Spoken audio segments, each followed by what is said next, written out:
Hello guys, it's me again. So I was thinking, okay, for my second video, what should I talk about? Well, the best thing you can start with is financial education. And why is it important? Because I don't think many finance YouTubers touch point on that anymore. It's like a very done deal, very old subject that you can start with. But I think it would be good for like the second video. Then we can go with the analysis and other stuff going forward. So why is financial education important? Right? Well, let's think about it. We all use money, right? And if we use money, we should know what's the purpose of money, how we can better use money, and how we can, well, not lose money, right? And okay, what is money in this case? Let's answer all these questions. Well, money is actually a means of exchange. That's at least my opinion, and that's how I see it.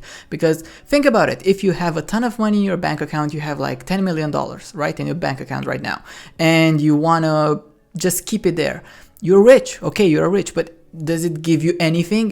Does it give you pleasure in any way? If you die right now with $10 million in your bank account and you lived all your life in a small flat and ate just the minimum things that you could find in the supermarket, so actually lived below your means, is that a nice life for you just because you can categorize yourself as being rich?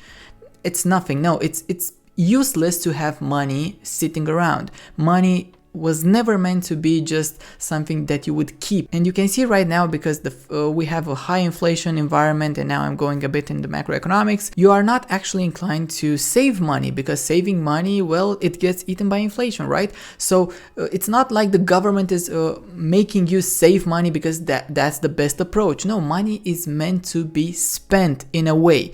The best way you can spend it is by investing it, the most part of it. Okay, I'm not saying that all the money you make, you just invest and you live below your means and invest. No, you have to use part of it. You have to give you like a reward any now and then. The good part is that if you are financially educated, you will not give yourself too many rewards. That's the problem that a lot of people get into, especially those that end up making a ton of money really fast by I don't know what way, it doesn't matter. They think that, okay, now that I'm making money fast, I can spend it as fast as I'm making it. No, it's not working like that. It shouldn't work like that, because you may never know when that luck that hit you or that approach that you took will last forever. Now, is there a, let's say, universal way of knowing how to use your money?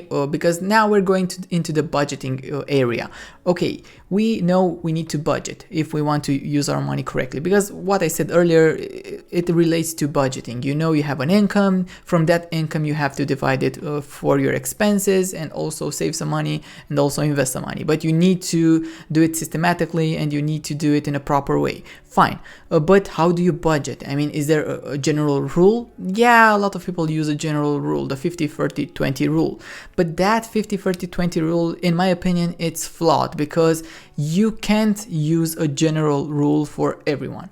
Because think about it, we have different types of income, we have different types of expenses, we have different prices in our country where we live. I live in Romania, you maybe live in the States or Germany or France or I don't know where, but it doesn't matter. We are different. Differences that will impact very, very much our budget. So you can't go with a general rule, because maybe if you are making minimum wage, going with the 50% into needed expenses will not be enough. Maybe you have to go for 70% or 80%, and it's a needed expense. It's not like a bad thing to do to allocate more money to a needed expense like rent or food or caring for your children, medical services and stuff like that. No, that's normal. A lot of people try to follow something that they read online. That doesn't work actually. You have to make your own rule and adapt it maybe every month or every year, depending on how much your situation changes. You need to allocate your money correctly. That's the main thing you need to learn